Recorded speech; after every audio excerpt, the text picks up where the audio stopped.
Buenas noches, Samuel. Buenas noches con todos. Bien, podemos iniciar otra luz. Ok. Como estábamos comentando el día de ayer, hoy día estamos dando inicio al módulo 4 del programa que estamos llevando.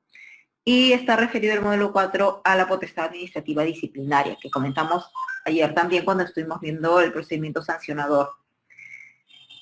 Como habíamos también más o menos reseñado el día de ayer, la potestad administrativa disciplinaria deviene de, o es una forma o es un procedimiento especial en relación con el procedimiento administrativo sancionador, ¿no?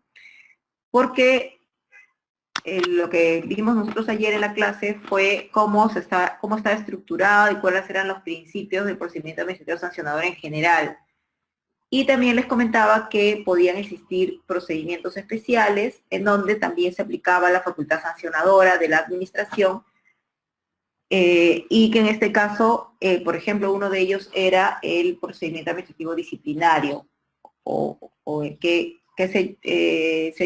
se tiene tanto en la ley Servir también como la facultad sancionadora que tiene la Contraloría. Hoy día entonces vamos a estudiar un poco esta facultad o esta potestad sancionadora disciplinaria referida es básicamente a las responsabilidades que tienen los funcionarios públicos en el ejercicio de esta función pública. Entonces, vamos a primero comentar, hacer un pequeño recuerdo, una pequeña reseña de lo que vimos a inicios del programa cuando hablábamos del Estado, de la estructura, de la función pública, del interés público. Los que seguramente estuvieron en esas primeras clases recordarán que insistimos bastante en la definición de lo que era un interés público, en la definición de lo que es la función pública. Y ahora lo que nos toca entonces es justamente traer a colación esto para poder darle coherencia y poder entender cómo esta función pública que hemos estudiado y que ahora vamos a seguir comentando, está sujeta a una serie de controles, a una serie de responsabilidades que generan también un procedimiento disciplinario y a su vez también pueden dar lugar a sanciones determinadas. Partimos de la noción general de por qué o qué cosa es lo que se pretende proteger en este tipo de procedimientos administrativos disciplinarios, ¿no? O sea, la función pública, ¿no? Que es el objetivo, ¿no? Ese es el objeto de este tipo de procedimientos. El Estado, como sabemos, es una estructura jurídica, es una estructura política. Vimos cómo estaba conformado, como les comentaba al inicio de la clase.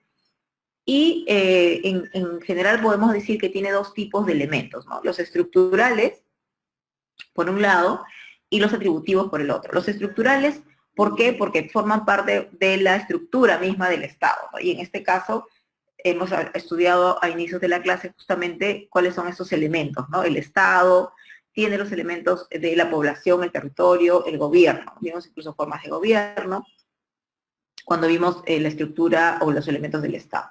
Pero además el Estado tiene otro tipo de elementos que son más que nada atributivos, o sea, tienen que ver con las facultades o las atribuciones que tiene el Estado.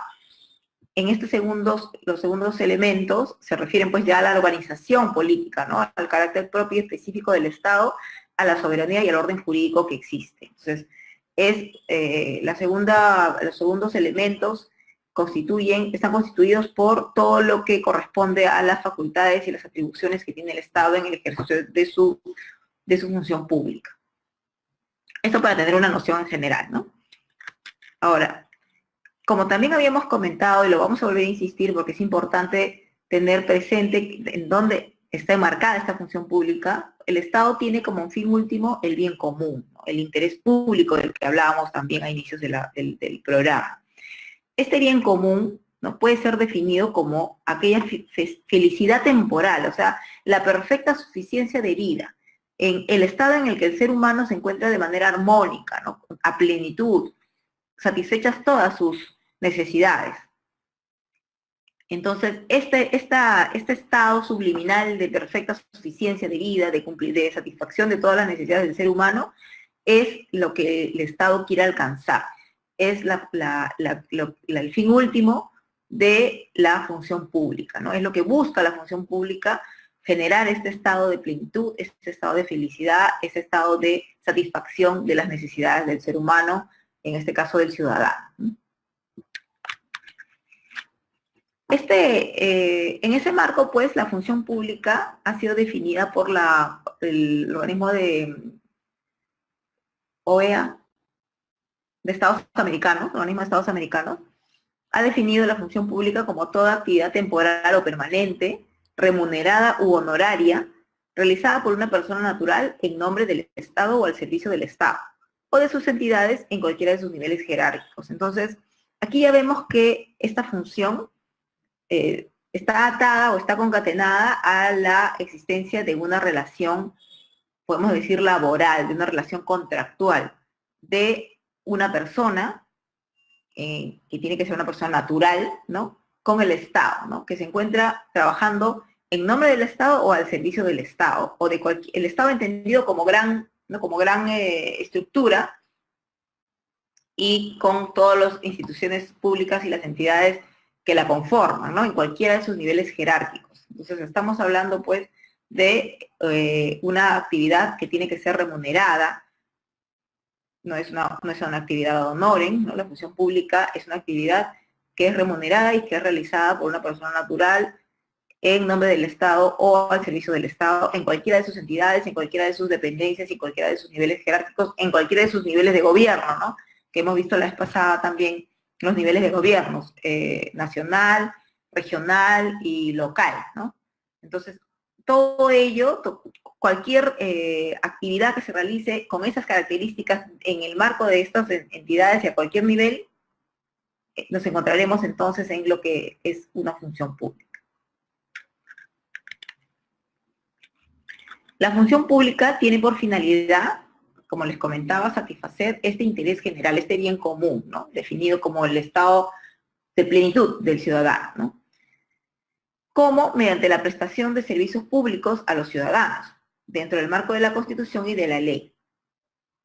Entonces, la función pública va a generar o va a tener como finalidad generar este bien común, ¿no?, a través de la prestación de una serie de servicios públicos: salud, estamos hablando de educación, estamos hablando de servicios de transporte, estamos hablando de servicios básicos de electricidad, agua, desagüe, ¿no?, una serie de servicios que el Estado provee a través de lo que es la función pública y que tiene como finalidad, pues, generar este bien común, satisfacer este bien común y este interés general de los ciudadanos.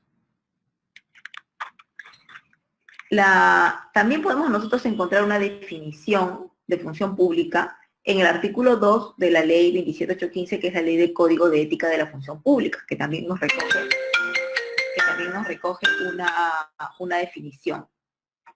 Acá tenemos que el Código de Ética, un poquito quizás nos podemos detener a comentarlo porque es una importante norma dentro de lo que es, o que regula, ¿no?, la función pública, las actividades que desarrollan los funcionarios públicos y los servidores públicos. El Código de Ética es una norma que recoge una serie de obligaciones y deberes de los funcionarios públicos, de los servidores en general. Y esta norma establece no solamente estos deberes y obligaciones, sino una serie de principios y a la vez también cuáles son las responsabilidades y las sanciones frente al incumplimiento de estas normas, ¿no? Entonces, es importante, en el marco de lo que estamos nosotros ahora estudiando, que es la potestad disciplinaria administrativa, entender cómo en el Código de Ética también se encuentra definida qué cosa es la función pública, es decir, quiénes son estas personas que están al servicio del Estado y que van a recibir estas obligaciones y estos deberes y cuyo incumplimiento finalmente va a poder ser sancionado, ¿no? Entonces, tiene que ver un poco con el alcance de la potestad disciplinaria y en ese sentido, pues, tenemos que definir bien a quién se le va a aplicar, ¿no?, a quién le vamos a exigir, a quién el Estado le va a exigir el cumplimiento de ciertos deberes y frente a su incumplimiento le aplicará las sanciones que correspondan en la ley, ¿no? Entonces, el Código de Ética, por eso es su relevancia, define por función pública a toda actividad temporal o permanente, remunerada, y aquí también recoge honoraria, por eso les decía que era importante analizar esta norma específica cuando nos sale función pública, realizada, dice, por una persona en nombre o al servicio de las entidades de la administración pública en cualquiera de sus niveles jerárquicos. Entonces, este código de ética incluso amplía más el alcance o la definición de lo que es una función pública. Lo que nosotros hemos estado definiendo básicamente son aquellas que se encuentran en la ley de la carrera administrativa, en las normas que regulan al servidor público y que siempre nos hablan de un carácter remunerado de la prestación. Incluso nos hablan de un carácter laboral de esa actividad, ¿no? Con lo cual estaríamos, por ejemplo, sacando de la función pública a aquellas personas que realizan estas actividades, pero sobre la base de un contrato de locación, ¿no? Lo que en el Estado conocemos como una orden de servicio. O sea, esas estarían fuera de los alcances de lo que es una función pública. Sin embargo, el Código de Ética ya nos introduce una definición mucho más amplia, nos introduce una característica honoraria, ¿no? Nos dice que puede ser remunerada o puede ser ad honorem, e incluso nos señala que puede ser cualquier tipo de función, ya sea temporal o ya sea permanente. Entonces nos amplía el panorama de lo que es una función pública, y esto tiene efectos en la realidad, sí, porque ya estamos considerando un número más grande de servidores o de personas que puedan tener cualquier tipo de relación contractual con el Estado, no solamente aquellas que tengan una relación laboral, ¿no? Y ahorita que avancemos vamos a profundizar un poquito más en la diferencia entre una relación contractual o una relación laboral, para poder determinar quiénes van a estar sujetos a la potestad administrativa disciplinaria. También tenemos nosotros el decreto supremo que salió en el 90 y que define al funcionario público como el ciudadano que es designado por autoridad competente, ¿no? Acá, ojo, que me está hablando del funcionario público. Hasta la anterior diapositiva hemos hablado de la función pública y hemos comentado qué se entiende por función pública, y en ese marco hemos también señalado quién es el que ejerce la función pública, ¿no? Como una persona natural que tiene una relación con el Estado o se encuentra al servicio del Estado. Aquí en este decreto supremo lo que vamos a encontrar es la definición del funcionario público, porque quien ejerce función pública evidentemente es un funcionario público, ¿no? O un servidor público. Vamos a ver más adelante también la diferencia entre funcionario público y servidor público. Por ahora quedémonos con la definición que nos da el decreto supremo 0590 PCM, que define al funcionario público como el ciudadano que es designado, dice, por autoridad competente, conforme al ordenamiento legal, para desempeñar cargos del más alto nivel en la administración pública. También el decreto supremo define al servidor público, y aquí ya nos está dando una diferencia entre lo que es un funcionario público y un servidor público.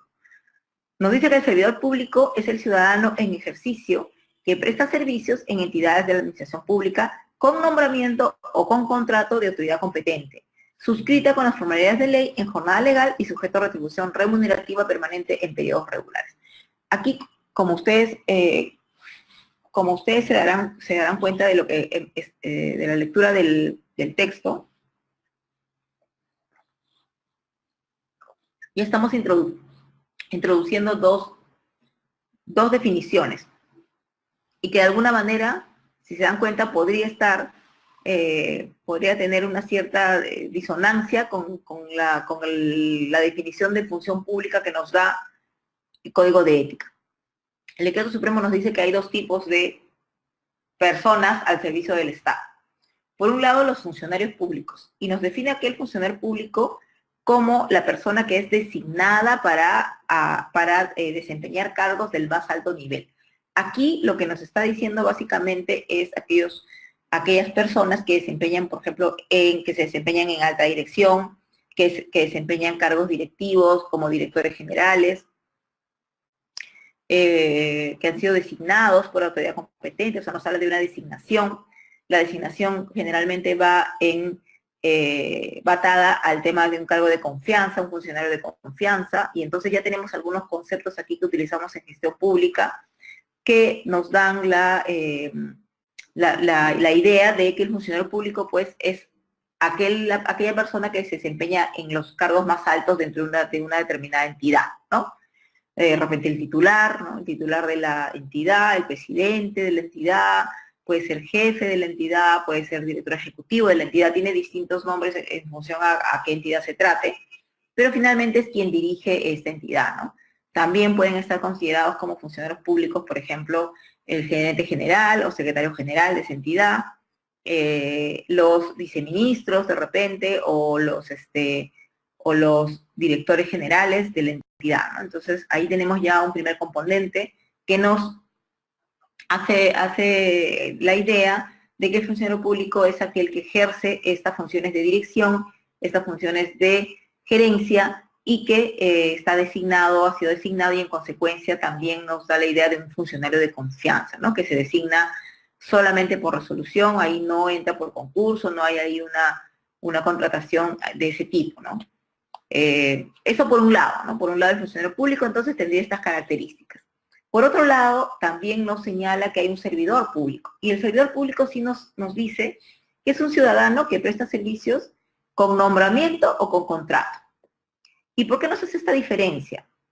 Los que trabajamos en el sector público sabemos pues que hay un determinado tipo de servidores a los que se les denomina nombrados, ¿no?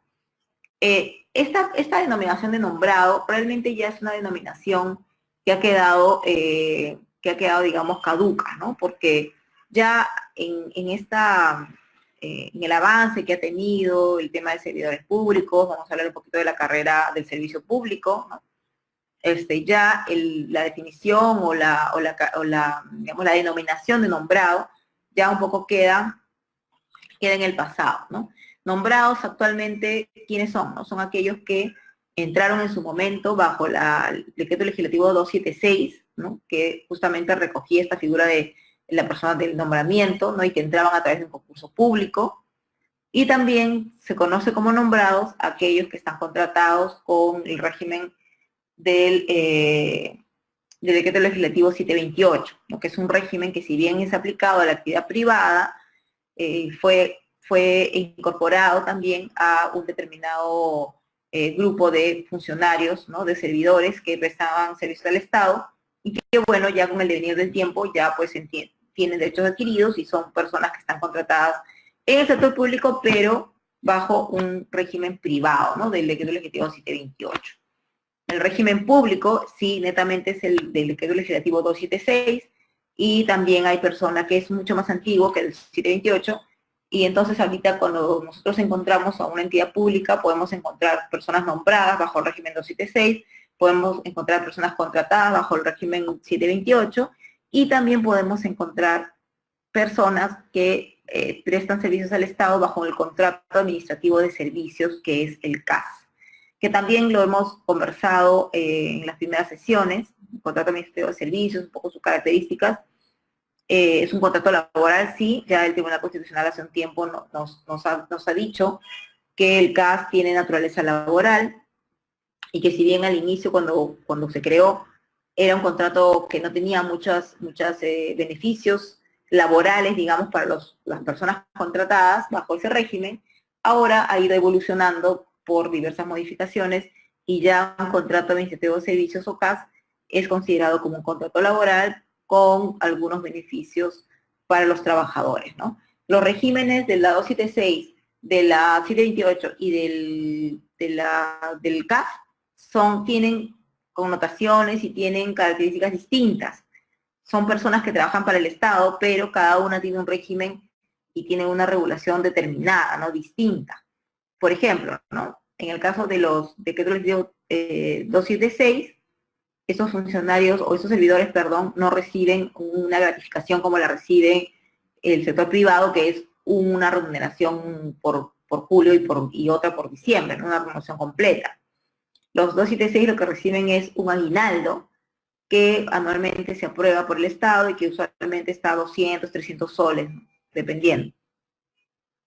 De otro lado, en el 728, en cambio, ellos sí reciben una remuneración completa como gratificación, ¿no? Ellos sí reciben una gratificación de Navidad y de 28 de julio. Y en el caso de los CAS, tampoco ellos reciben gratificación, reciben también una especie de aguinaldo, y que también bordea pues ese monto que les he comentado. Entonces, si bien los tres ciudadanos son servidores públicos, prestan servicios al Estado, sin embargo, según el régimen por el cual fueron contratados, tendrán beneficios diferenciados. Entonces, para volver a la diapositiva, tenemos pues que los servidores públicos son personas contratadas o nombradas que han sido, que se encuentran prestando servicios con una retribución remunerativa determinada. Acá ya no me habla, no me está diciendo que puede ser ad honorem. Lo que me está diciendo es que hay una remuneración que está atada al servicio, ¿no? O sea, que es concatenante al servicio público que se brinda. Entonces, un poco eso para tener nosotros en consideración y para saber a quiénes se les va a aplicar el procedimiento disciplinario administrativo que vamos a estudiar. Aquí el Código de Ética, nuevamente, recoge una definición de lo que es un empleado público. Es decir, a este grupo de personas que trabajan para el Estado se les va a conocer como un gran grupo como empleados públicos, ¿no? Como, digamos, género. Y dentro de ese género de empleado público vamos a encontrar a los funcionarios públicos o a los servidores públicos, ¿no? Así más o menos es que se estructura las características de los servidores o de las personas naturales que prestan servicios para el Estado. Entonces, dentro de lo que es el empleo público, tenemos a los funcionarios públicos o a los servidores públicos. En cualquiera de los niveles jerárquicos, dice el Código de Ética, sea este nombrado, sea contratado, sea designado, sea de confianza. Acá está el concepto que les comentaba, ¿no? Los trabajadores de confianza, que son aquellos que se eligen por resolución, ¿no? Por el titular, designa a través de una resolución, ¿no? A una determinada persona en este cargo, ¿no? Son cargos que están clasificados como de confianza. También recoge el Código de Ética a los empleados electos que desempeñan actividades o funciones en nombre del servicio del Estado. Es decir, un funcionario electo pues sería un alcalde, por ejemplo. El presidente de la República también es un funcionario electo. El hecho de que sea elegido por voto popular no significa que pierda o que no esté sujeto a sanción o responsabilidad, ¿no?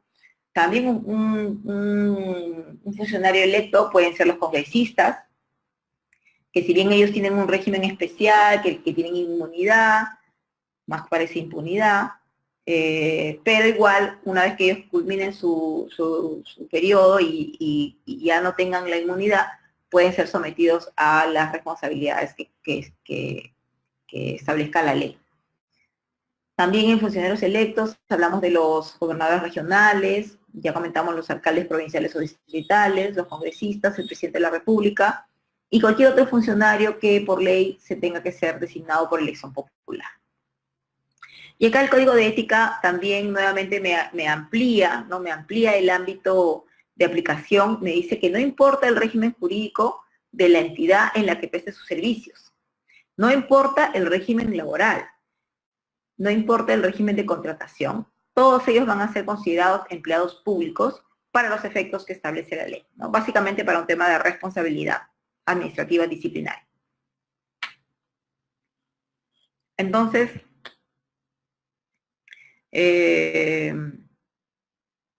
acá pues como vemos el Código de Ética nos amplía muchísimo el alcance, ¿no? Aquí podrían estar incluidos no solamente los trabajadores que les comentaba de la 276 o de la 728 o de los CAS, ¿no? También podrían estar incluidos los que trabajan por orden de servicio, incluso los que trabajan ad honorem, ¿no? Como miembros de comités de repente, o de consejos consultivos. O sea, realmente para el Código de Ética, la función pública la ejerce todo aquel que de alguna manera esté relacionado con el Estado y que preste cualquier tipo de servicios al Estado. Como les comentaba, tanto para la ley del servicio civil, ¿no? que implementa Servir, como para la Contraloría, se aplica un procedimiento disciplinario, ¿no? Cada uno tiene, dentro de sus competencias, tiene la aplicación de un procedimiento disciplinario. En el caso de la Contraloría, también tiene una definición, para efectos, evidentemente, de sus facultades sancionatorias, de su potestad sancionatoria. Y lo que nos dice la Contraloría es que el servidor o funcionario público, acá es coherente con lo que ya hemos señalado, ¿no? Que el empleado público se divide en servidor público y funcionario público. La Contraloría acá también recoge esa estructura y nos define a este servidor o funcionario público, es decir, al empleado público, como todo aquel que, independientemente del régimen laboral en el que se encuentra, mantiene un vínculo laboral, contractual o relación de cualquier naturaleza. Y si te puedes contestarle a Ángel y decirle que si es urgente me lo sapé. Entonces me está diciendo que el servidor o funcionario público, todo aquel que independientemente del régimen laboral, nuevamente la Contraloría también recoge la necesidad de ampliar, ¿no?, la definición o ampliar el alcance de la responsabilidad administrativa a cualquier persona que tenga un vínculo laboral, contractual o relación de cualquier naturaleza, ¿no? Sea esta civil, sea una relación laboral, sea una relación incluso ad honorem, puede estar comprendido dentro de la potestad sancionadora de la Contraloría. Entonces vemos hasta acá que hay una serie de definiciones, hay una serie de interpretaciones, alcances que establecen varias normas que están vinculadas o que tienen competencia para definir al funcionario público y a la función pública. Si bien efectivamente esta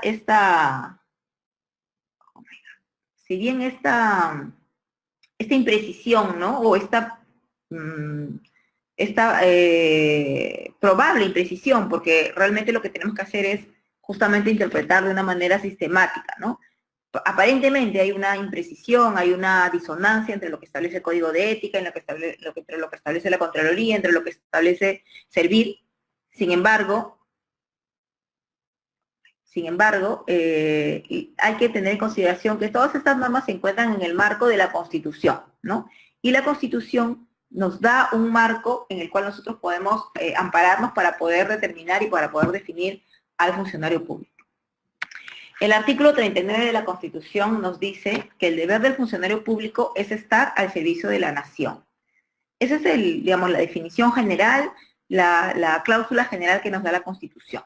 Entonces, considerando esto, ¿no?, podemos nosotros acotar quiénes pueden ser considerados entonces dentro de lo que es la función pública o dentro de lo que es el funcionario público. Todo aquel que esté al servicio de la nación, todo aquel que tenga alguna relación en el aporte o en el apoyo de una función pública, tendría que ser considerado como funcionario público.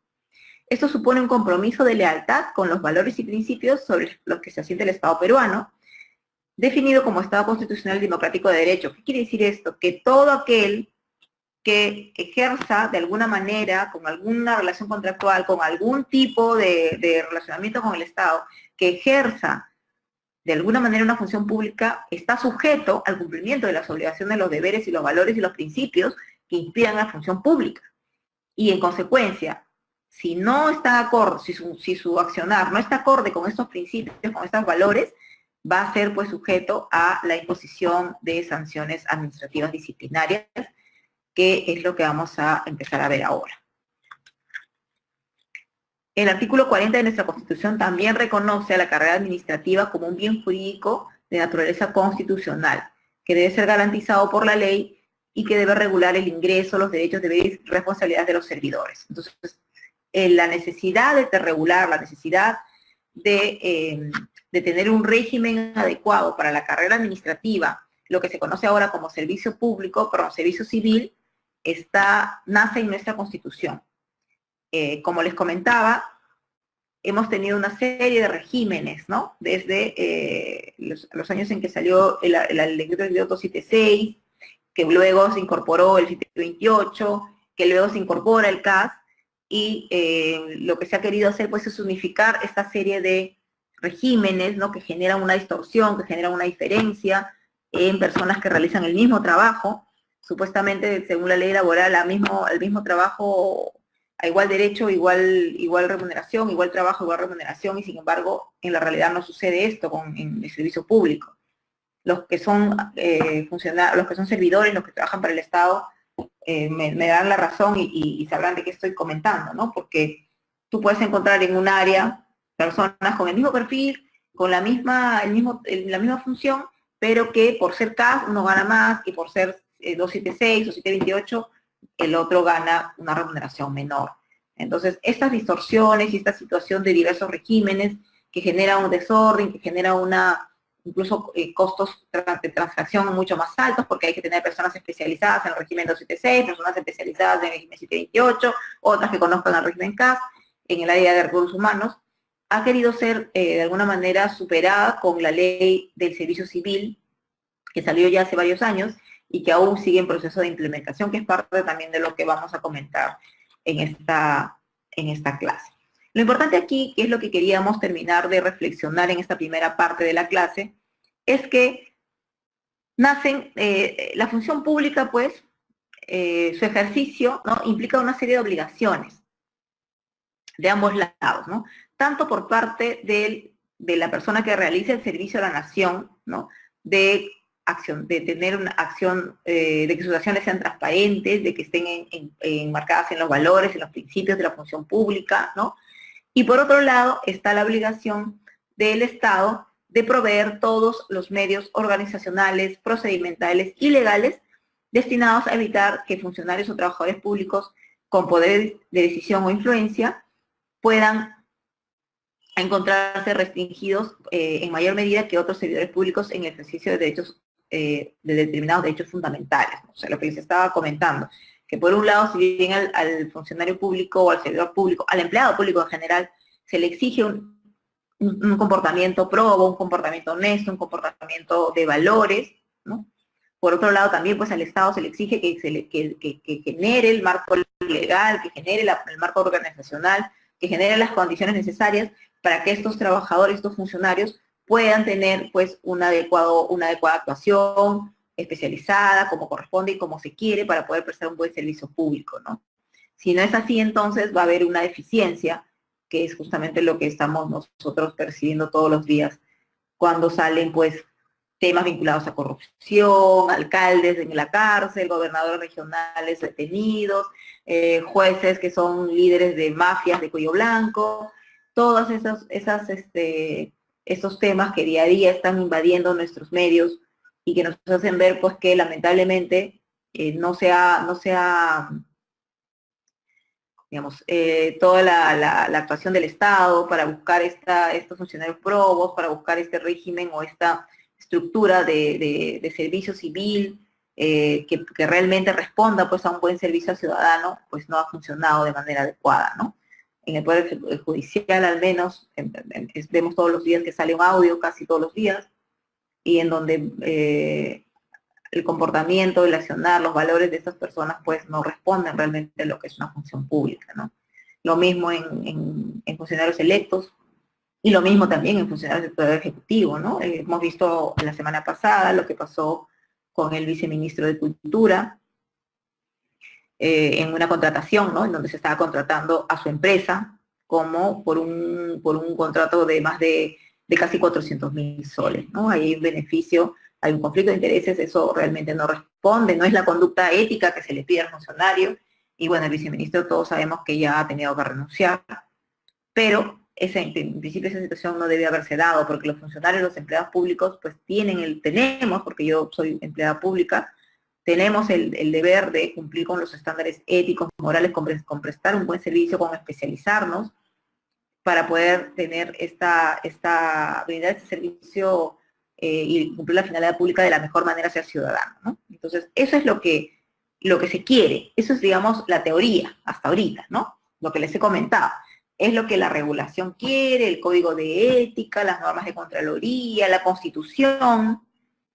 Todas estas normas, todo este marco, todas estas instituciones generan pues este marco institucional de lo que es el empleado público, lo que debería ser el empleado público, de lo que debería ser un funcionario público, de lo que debería ser un servidor público, ¿no? Sea cualquier régimen en el cual se encuentre contratado. Vamos a ver que esto no necesariamente es así, como les estaba comentando, pero esto evidentemente tiene consecuencias legales, el incumplimiento de todos estos principios que les comentaba, obviamente va a generar una consecuencia. En consecuencia, ¿no?, Justamente esta diapositiva trata de recoger esa consecuencia. Las personas que laboran dentro de la administración pública tienen derechos y deberes que cumplir, ¿no? Eso es clarísimo. O sea, el hecho que, y cuando veíamos nulidad de oficio, cuando veíamos revocatoria, ¿no? Incluso creo que por ahí hubo una pregunta, ¿qué pasa pues cuando estos funcionarios se equivocan? ¿Qué pasa con estos funcionarios, incluso cuando vimos rectificación de error? ¿Qué pasa cuando el administrado le dice, oye, has cometido un error? Y el funcionario dice, no, no quiero, no lo corrijo, ¿no? Pues el servidor, el empleado público, tiene la obligación de cumplir la ley, en principio, tiene estos derechos y deberes que cumplir. Está obligado, no es una opción, no es algo voluntario. El incumplimiento de estos deberes genera efectivamente una desarticulación, una fractura de una correcta administración del Estado y como consecuencia del detrimento de la buena relación laboral. Es decir, una mala actuación del funcionario va a generar efectivamente una mala consecuencia en la prestación del servicio que está queriendo darse, ¿no? Incluso puede generar un perjuicio al administrado, dependiendo de que se trate la mala decisión que se ha tomado. Si es que se trata incluso de un tema de corrupción, va a generar un perjuicio no solamente a los administrados vinculados, sino realmente a todo el sistema de derecho, ¿no? Todo acto de indisciplina, entonces, entendido como un incumplimiento a los deberes que se impone al funcionario público, repercute negativamente contra el orden institucional, deteriora las relaciones de jerarquía funcional y resquebraja la imagen del funcionario público frente a la sociedad. El Tribunal Constitucional ha expresado en varias de sus sentencias que el poder disciplinario es el medio con que cuenta la administración para obligar a sus agentes al cumplimiento de los deberes específicos del servicio público. Entonces vemos pues que el incumplimiento, ¿no? la indisciplina genera efectivamente efectos negativos. Y los efectos negativos no solamente van a ir al administrado, sino es mucho más grande, ¿no? Va a todo el orden institucional. Ya resquebraja incluso la confianza que debe tener la sociedad en la función pública, ¿no? ¿Qué puedes esperar si un funcionario público es corrupto? Ya no confías. O sea, vas a ir de, por ejemplo, ¿no? Un ejemplo muy ilustrativo, muy crudo, pero a la vez tan real que yo estoy segurísima que todos ustedes alguna vez lo han experimentado. Un policía de tránsito es un funcionario público. Es un servidor público, ¿no? La definición que hemos visto, ¿no? No es designado, pero sí tiene una relación contractual, una relación laboral con el Estado. Es un servidor público. Y siendo servidor público, tiene derechos, tiene deberes, tiene que ser ético, tiene que ser honesto, tiene que cumplir la ley. ¿Cuántas veces ha pasado que a los que manejamos, que nos detienen el auto y nos piden una coima para que no nos pongan una multa? Y nosotros ya la sociedad está tan acostumbrada, tan normalizada está este accionar, ¿no? Que ya uno pierde la confianza en el efectivo policial, digamos, ¿no? Tú ya dices, uy, no, me está deteniendo porque quiere plata. ¿Sí o no? Ya, eso ya está en la cabeza de todos. Si me está diciendo una cosa, quiere plata. O sea, esa es la imagen de la institución que se ve vulnerada, que se ve que se quebraja, ¿no? Frente a este accionar frente a este accionar indisciplinado, frente a este accionar ilegal, ¿no? De malos servidores públicos. En la policía, pues esto era ya prácticamente generalizado, no era práctica común, era ya algo que uno decía más bien, uy, qué raro este policía honesto, ¿no? O sea, era algo raro más bien ver a un policía que se comportara de una manera ética y honesta, ¿no? Eso, pues, es lo que provoca este tipo de situaciones. Entonces, ¿qué nos dice el Tribunal Constitucional frente a esto, ¿no? Lo que nos dice es, oye, el procedimiento disciplinario sancionador, entonces, es concebido como una herramienta, como un mecanismo para que el Estado se blinde, para que el Estado promueva o incentive el cumplimiento de la ley o desincentive el incumplimiento, ¿no? Habíamos visto ayer vimos la potestad sancionadora, vimos que una de sus funciones, ¿cuál era? La de desincentivar malas conductas, ¿no? Entonces, en el caso en particular del empleado público, lo que nos genera el poder disciplinario es justamente un medio para que el Estado pueda disuadir al trabajador, al empleado público, del incumplimiento de esta conducta antiética, ¿no? Para obligar a que se cumpla la ley, para obligar a que cumplas los deberes específicos que te pone la norma, ¿no? Es un instrumento, entonces, el poder disciplinario con que cuenta la administración pública. ¿Cómo se traslada esto? ¿Cuál es la figura legal que establece la relación de incumplimiento frente a poder disciplinario? Aquí hablamos de lo que es la responsabilidad, ¿no? La responsabilidad, entonces, es aquella consecuencia o es el conjunto de consecuencias de las acciones u omisiones que debe asumir un funcionario público en el ejercicio de sus funciones. Por eso nosotros hablamos de que cuando uno comete alguna indisciplina, pues tiene que asumir la responsabilidad de ese accionar, de esa conducta o esa omisión que genera un perjuicio, ¿no? En el ejercicio de sus funciones, ¿ok? La acción o omisión de un funcionario o servidor público puede determinar entonces la existencia de responsabilidad. ¿Qué tipo de responsabilidad se recoge? ¿Qué tipo de responsabilidad puede tener el servidor público o el empleado público? En general, la responsabilidad puede ser civil, puede ser penal o puede ser administrativa. No solamente entonces estamos hablando que a un servidor público, a un funcionario público, se le va a aplicar una sanción administrativa. Este funcionario público, dependiendo de la gravedad de su accionar, puede también tener una responsabilidad penal, es decir, puede configurar delito ese accionar. Y también puede tener una responsabilidad civil, es decir, frente al perjuicio ocasionado por su acción, puede tener la obligación de resarcir a través de una indemnización, con lo cual asumir una responsabilidad civil. Y aquí un paréntesis chiquito para hacer para recordar lo que vimos ayer, cuando vimos la potestad sancionadora, el ius puniendi del Estado. Vimos que podía darse a través de dos mecanismos, por la vía penal o por la vía administrativa. Pero finalmente era el ius puniendi, ¿no? Y se veía por la vía penal o la vía administrativa dependiendo de la gravedad y del bien jurídico que se quería proteger. En ese marco, entonces, es lo mismo, cuando hablamos de responsabilidad del funcionario público, que puede ser penal o puede ser administrativa, ahí lo que va a prevalecer es qué tan grave es el accionar de este funcionario público. Si estamos hablando, pues, de un acto de corrupción, colusión, negociación incompatible, cohecho y todos estos tipos penales, vamos a hablar entonces de una responsabilidad penal. Mientras que si se trata de infracciones a la ley de menor gravedad, ¿no? Que no están tipificados como delito, pues estaremos entrando al mecanismo de la responsabilidad administrativa o la vía administrativa.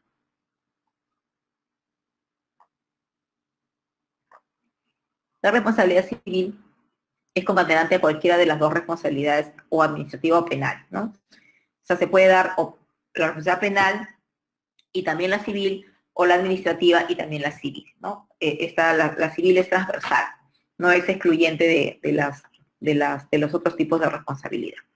Para determinar la responsabilidad, entonces, el primer paso es identificar la existencia de un sujeto, quien es responsable de un conjunto de funciones y atribuciones determinadas de carácter público, al que por dicha omisión se le puede denominar funcionario, perdón, por dicha condición se le puede denominar funcionario, servidor o empleado público. Es decir, el primer paso para ver el tema de responsabilidad es el aspecto subjetivo, es decir, el sujeto. ¿El sujeto quién es? Es aquel que tiene una serie de funciones y atribuciones de carácter público y que puede ser un empleado público, un servidor o un funcionario público, ¿no? Que ya hemos visto qué consiste, cuál es la definición de cada uno de estos sujetos. La responsabilidad radica en las consecuencias derivadas de las acciones u omisiones, las cuales deben producirse dentro de las funciones asignadas al empleado del Estado. Es decir, que estas acciones u omisiones tienen que darse en el ámbito de la función pública que ejerce este empleado público. ¿Qué significa esto? Que si, por ejemplo, es un empleado público, pero lo que hace es pasarse y su función, imaginemos, es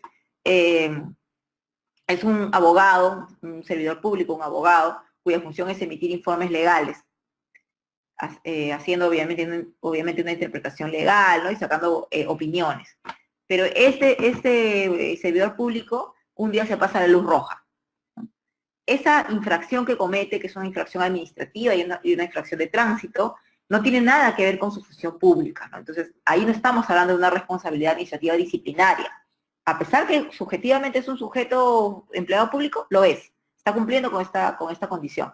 Pero como esta acción no se enmarca en las funciones públicas que realiza, sino está fuera de ese ámbito, esta conducta no va a ser calificada dentro de lo que es responsabilidad administrativa disciplinaria, ¿no? Sin embargo, si este señor, que tiene como función realizar informes legales y dentro de plazos legales, se demora y incumple los plazos, sí estaría ya asumiendo una responsabilidad disciplinaria, porque esto sí está dentro de las funciones para las cuales él ha sido contratado y que desempeña en el Estado. Acá tengo el iconito de pregunta mostrándome. A ver.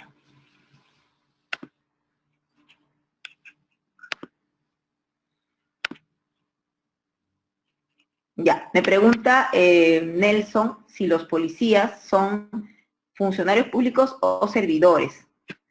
En el marco de la definición que hemos estado comentando, Nelson, que hemos visto tanto en la ley de Contraloría como en otras normas, el policía tendría que ser un servidor público, porque el funcionario público es aquel que es designado, ejerce funciones por designación, ¿no?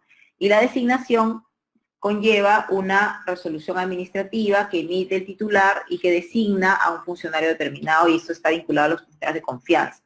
Los policías, en cambio, entran por concurso, tienen una carrera determinada en donde ellos entran en el primer nivel y luego van ascendiendo de acuerdo a sus capacidades y a cómo van generando, ¿no?, sus calificaciones dentro de la carrera.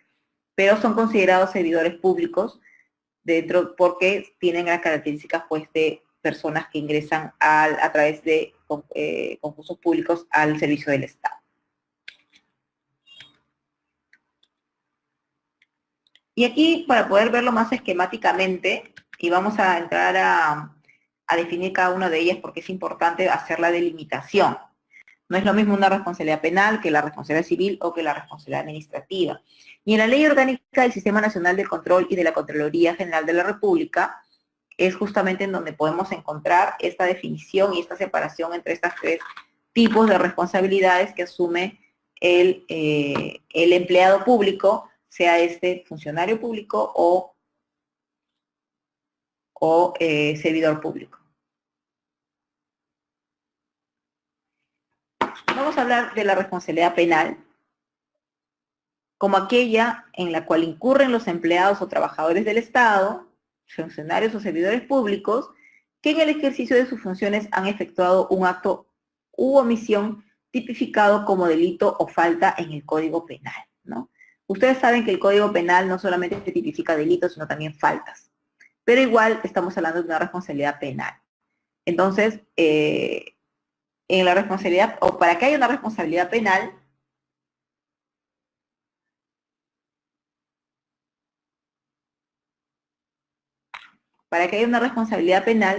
este accionar, esta conducta del empleado público tiene que estar tipificado en el Código Penal como delito o como falta, ¿ok? Si no está tipificada esta conducta, entonces no podemos hablar nosotros de una responsabilidad penal. La jurisprudencia penal y el Poder Judicial han establecido en el 2011 un acuerdo plenario en donde establecen justamente el elemento subjetivo, ¿no?, de esta responsabilidad. ¿Qué nos dice el Poder Judicial? El funcionario o servidor público, en tanto y en cuanto su responsabilidad penal se sustente en la infracción del deber, siempre será autor de delito contra la administración pública, sin perjuicio, claro está, de los diferentes presupuestos que se requiera para determinar la autoría de cada injusto penal. ¿Qué significa esto que nos dice el Acuerdo Plenario 02-2011? Que el funcionario público o el servidor, en general, el empleado público, lo que va a cometer son delitos contra la administración pública, ¿no? ¿Por qué? Porque estamos hablando de un accionar que está dentro de su función pública. Entonces, un funcionario público, si bien podría matar a alguien, pero ese delito, y si bien ese delito está tipificado como delito, esa conducta de matar a otros está tipificada como delito, pero no es en el ejercicio de sus funciones. Recuerden que lo que hemos dicho es que la responsabilidad penal del funcionario público se aplica cuando su conducta se ejerce en el marco del cumplimiento o incumplimiento de sus funciones, de las funciones que le han asignado. Esa es la característica por la cual únicamente los funcionarios pueden, o los empleados públicos, van a poder cometer los delitos que se encuentran en el título de delitos contra la administración pública, ¿ok? Si comete otro tipo de delito, no estaría ejerciendo como funcionario o como empleado público. Sería como cualquier ciudadano, ¿no? Y se le aplicarían las responsabilidades de cualquier ciudadano. Pero si hablamos de responsabilidad penal de un empleado público, únicamente esta responsabilidad penal podrá ser traducida en la comisión de algún delito contra la administración pública. En el caso de la responsabilidad civil, es aquella en la que incurren los servidores y funcionarios públicos que por su acción u omisión, en el ejercicio de sus funciones, hayan ocasionado un daño económico al Estado. Pero no solamente ahora en la nueva ley administrativa, no solamente vemos que hay un daño que puede ser ocasionado al Estado. Por ejemplo, cuando por el accionar o la omisión de este funcionario, de este empleado, pues el Estado ha tenido que pagar un monto mayor por un contrato cuando realmente el precio de mercado era menor, ¿no? La diferencia entre el precio de mercado y lo que realmente pagó la entidad va a ser el perjuicio económico que ha sufrido el Estado por la conducta de este empleado público, que podría ser incluso tipificado como delito. Al margen de que si esta conducta es tipificada como delito o como falta administrativa, finalmente, si se causa un perjuicio económico, va a tener que responder al Estado por ese perjuicio económico. Como les digo, con la nueva ley administrativa, esta responsabilidad civil también la tiene el funcionario, el servidor público, frente al administrado al cual le haya ocasionado algún perjuicio por inacción o por acción, ¿no? Si, por ejemplo, en una resolución, un servidor público o un funcionario público resuelve que se demuela una construcción y luego esa resolución es rebatida, es nula, ¿no? Porque tiene algún vicio de nulidad, el administrado puede pedir una indemnización contra este funcionario por esta acción que le ha llevado a tener un perjuicio, ¿no? La acción no va a ser dirigida contra el Estado, no va a ser dirigida contra la entidad, sino va a ser dirigida contra el mismo funcionario público que dio esta medida, que finalmente es una medida que fue dada de manera incorrecta. Es necesario, me dice, que el daño económico sea ocasionado incumpliendo el servidor o el funcionario público sus funciones. Nuevamente aquí, recordemos que siempre el tema de responsabilidad está circunscrito al cumplimiento o incumplimiento de funciones, es decir, al ejercicio de estas funciones, por dolo o por culpa, sea este inexcusable o leve. Acá hay un elemento subjetivo también. La obligación del resarcimiento de la entidad y por ende del Estado es de carácter contractual y solidaria, y la acción correspondiente prescribe a los 10 años de ocurridos los hechos que generan el daño económico. Esto para efectos de la responsabilidad civil. Y finalmente la responsabilidad administrativa está establecida en la novena disposición final de la ley 2778, de la ley 27785, que prescribe que la responsabilidad administrativa funcional es aquella en la que incurren los servidores y funcionarios por haber contravenido el ordenamiento jurídico administrativo y las normas internas de la entidad a la que pertenecen, que se encuentren vigentes, o extinguido el vínculo laboral contractual al momento de su identificación durante el desarrollo de la acción de control. Esta ley, que es la ley de Contraloría, lo que recoge es justamente la responsabilidad administrativa funcional o la que también denominamos disciplinaria.